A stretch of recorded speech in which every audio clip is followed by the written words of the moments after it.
नमस्कार सभी को। आप सभी लोगों का फिर से स्वागत है हमारे और एक नए वीडियो में। तो पिछले वीडियो के भाग में हमने आपका बंटी जो उपन्यास है उसके 12वें भाग तक हमने एमसीक्यू को सॉल्व किया था। इस वीडियो में हम 13वें भाग से उपन्यास के अंत जो 16वें भाग तक होता है उसके जो इम्पोर्टेंट एमसीक्यू पार्ट है उसको सॉल्व करेंगे। तो आगे चलते हैं। 13वें भाग की शुरुआत में बंटी की मानसिक स्थिति का वर्णन किस प्रकार किया गया? वो अपने घर से उखड़कर जैसी सभी जगह से उखड़ गया हो, ये दिया गया है बंटी के वर्णन में। आगे चलते हैं। गणित की कक्षा में सर ने रेलगाड़ी के यात्रियों से संबंधित जो सवाल पूछा था उसमें कितने यात्री चढ़े और उतरे थे? ये इतना इम्पोर्टेंट नहीं है, लेकिन फिर भी मैंने दे दिया है क्योंकि मुझे लगा कि शायद इससे सवाल आ सकता है, लेकिन मुझे नहीं लगता अभी कि इससे सवाल आया हुआ है। तो इसका सटीक आंसर होगा 125 और 48।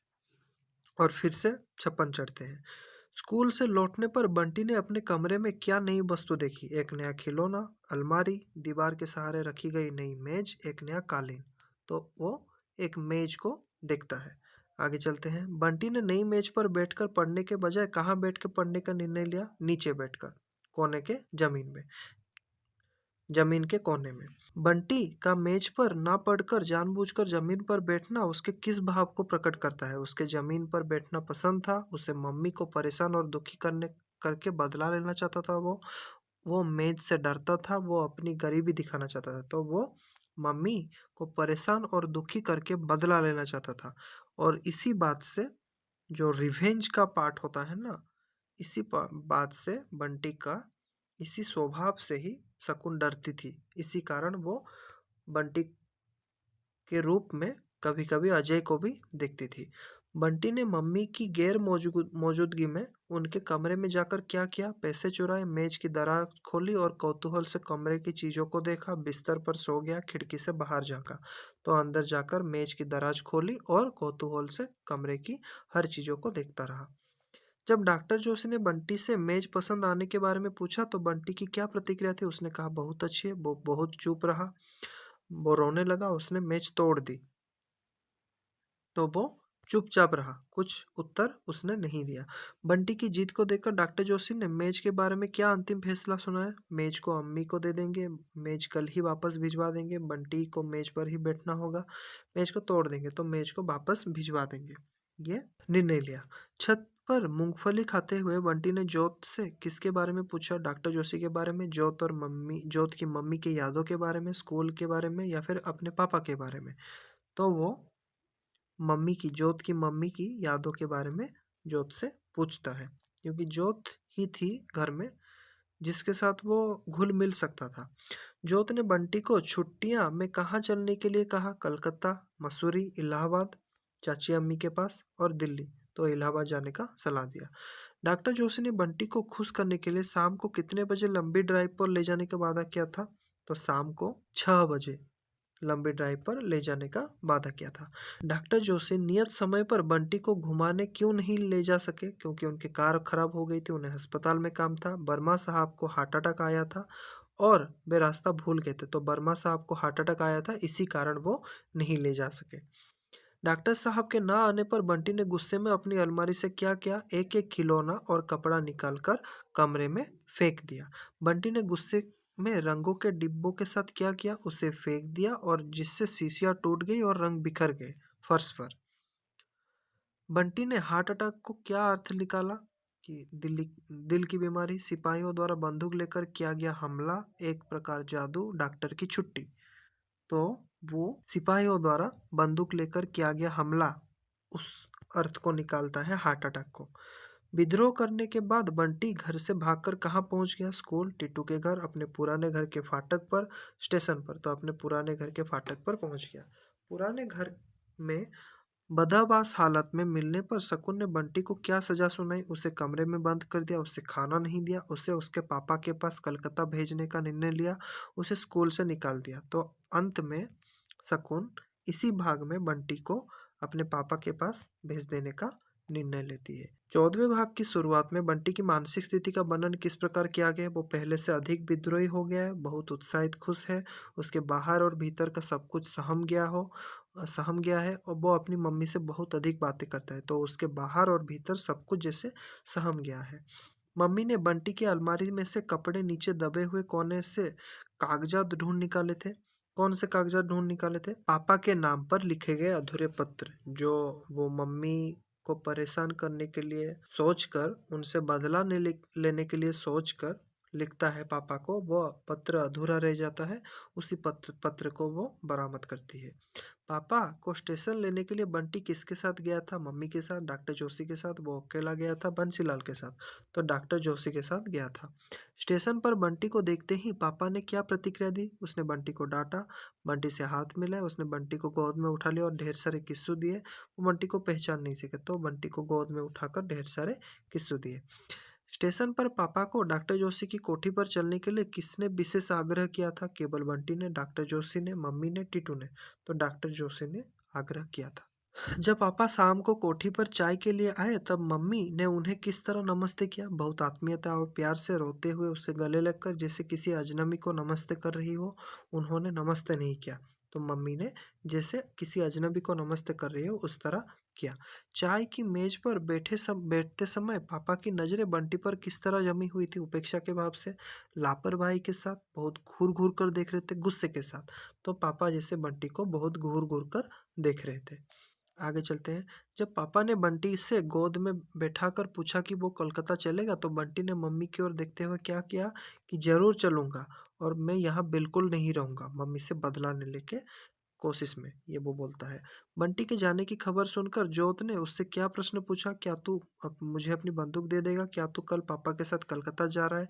क्या तू अपनी मम्मी को छोड़ देगा? तू रो क्यों रहा है? तो क्या तू अपने पापा के साथ कल कलकत्ता जा रहा है, ये पूछती है जोत। विदाई से पहले मम्मी द्वारा चिट्ठी लिखने और याद करने की बात पर बंटी ने क्या कठोर उत्तर दिया? मैं मम्मी को बहुत याद करूंगा, मैं बिल्कुल याद नहीं करूंगा और कभी भी चिट्ठी नहीं लिखूंगा। मैं हर हफ्ते पत्र लिखूंगा, जल्दी वापस आ जाऊंगा। तो वो बोलता है, गुस्से में बोलता है कि मैं बिल्कुल याद नहीं करूंगा मम्मी को और मैं कभी भी चिट्ठी भी नहीं लिखूंगा। प्रस्थान के समय मम्मी ने बंटी के लिए उपहार स्वरूप कुछ पैकेट रखे थे। बंटी ने उस पैकेटों को क्या कर दिया? खुशी खुशी साथ ले गया, डॉक्टर जोशी को दे दिया, चुपचाप सीढ़ियों के किनारे पर रख दिया और ले जाने से मना कर दिया, अम्मी को भेंट कर दिया। तो वो चुपचाप उन्हें सीढ़ियों के किनारे पर रख देता है और उन्हें ले जाने के लिए मना भी कर देता है। बंटी के पापा के साथ चले जाने पर मम्मी कहाँ खड़ी थी? स्टेशन के ट्रेन के पास, कोठी के बाहर खड़ी होकर हाथ हिला रही थी और शायद रो भी रही थी। डॉक्टर जोशी के साथ गाड़ी में थी, कॉलेज चली गई थी, तो वो बाहर खड़ी होकर हाथ हिला रही थी और शायद रो भी रही थी। स्टेशन पर डॉक्टर जोशी ने अजय से विदा लेते समय क्या कहा? बंटी को वापस मत भेजना, आप इसकी खबर देते रहिएगा, बंटी बहुत जिद्दी है और जल्दी कलकत्ता आएंगे, तो बंटी की खबर देते रहिएगा, ये वो बोलते हैं। कौन? डॉक्टर जोशी बोलते हैं अजय को। रेलगाड़ी में यात्रा के दौरान अपरिचित चेहरे को देखकर बंटी को क्या महसूस हुआ? अत्यधिक खुशी, अजीब सी दहशत, बहुत तेज भूख, गहरी नींद। तो अजीब सी दहशत बंटी को महसूस होता है जब वो चारों ओर अजनबी चेहरों को देखते हैं। विदाई के समय बंटी का मम्मी के उपहारों को ठुकरा देना, वो पत्र ना लिखने की बात करना, किस मानसिक भाव को दर्शाता है? मम्मी के प्रति उसके गहरे आक्रोश और उसे दुखी करके बदला लेने की इच्छा। इसी के भाव से ही शकुन डरती थी। इसी भाव से शकुन डरती थी कि बंटी के बीच कभी अजय जगह ना ले।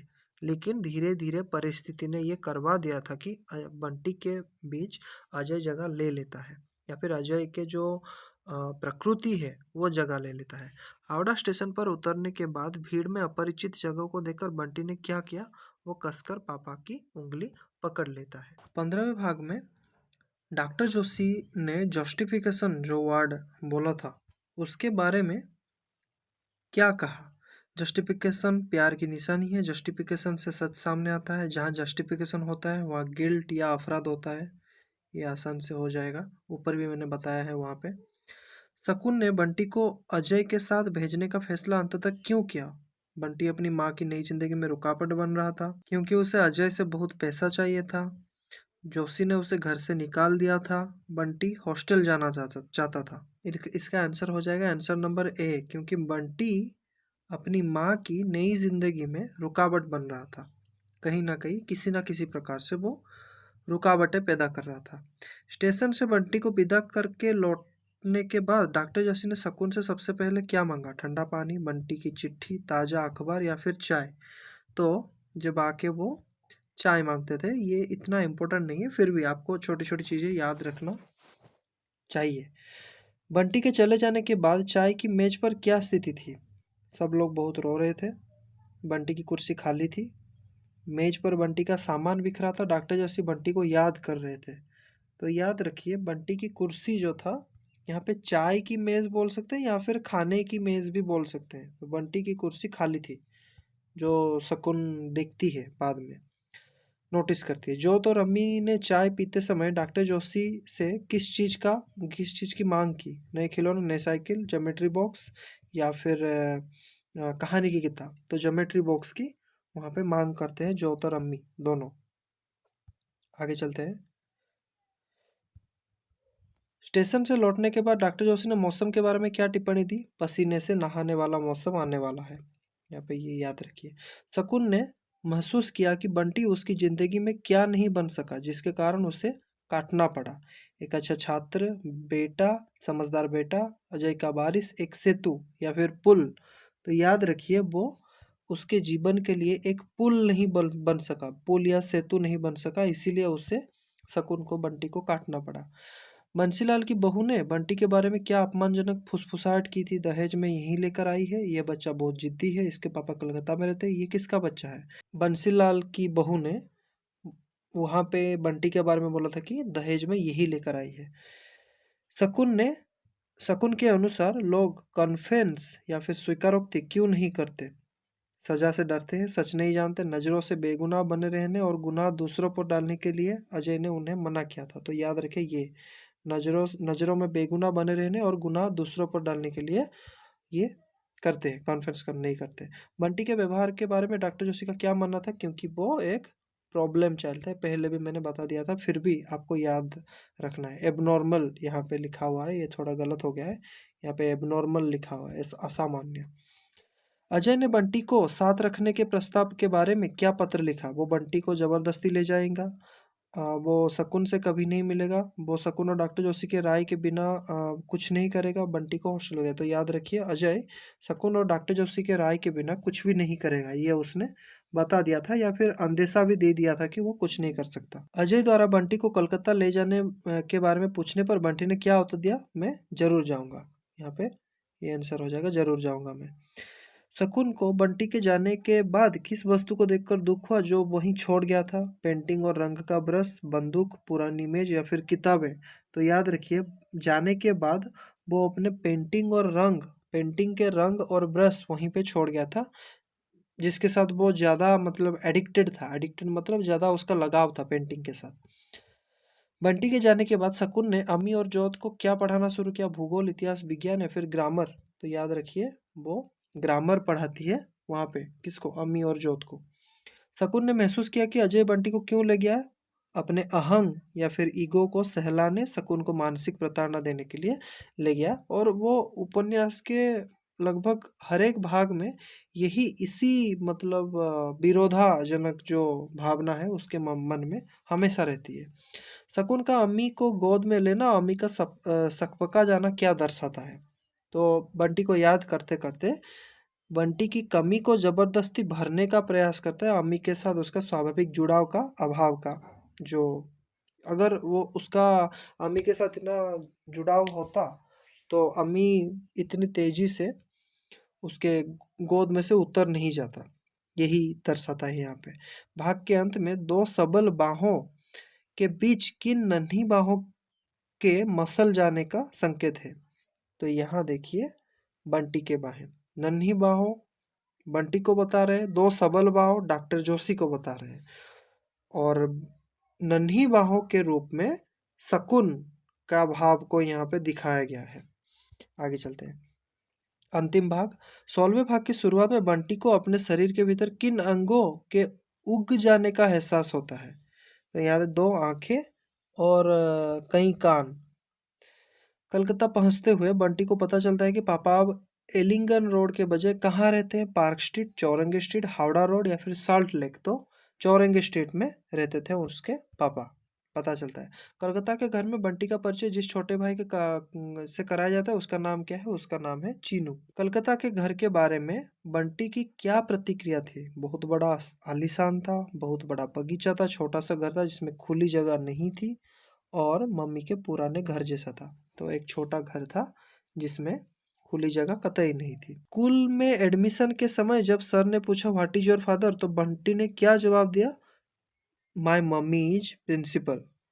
ये उसने जवाब दिया था अंग्रेजी में।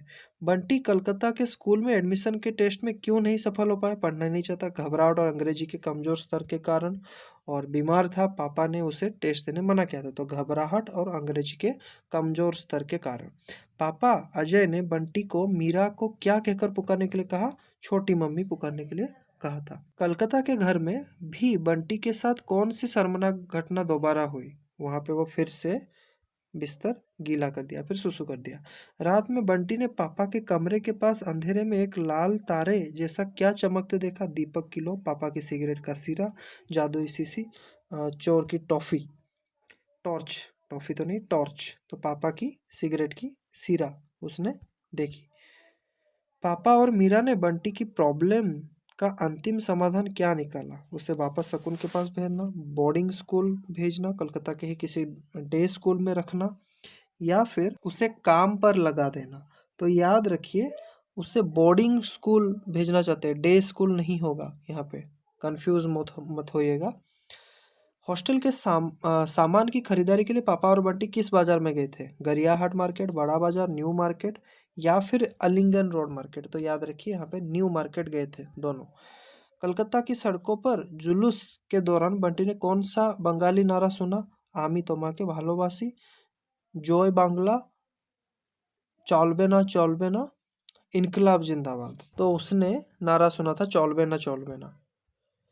हॉस्टल जाते समय बंटी अपना कौन सा प्रिय खिलौना कलकत्ता वाले घर में ही छोड़ गया? सिपाही, मोटर कार, अपनी बंदूक, या फिर मैकने? तो अपनी बंदूक को वो वहाँ पे छोड़ जाता है। कहाँ पे? कलकत्ता वाले घर में ही छोड़ जाता है।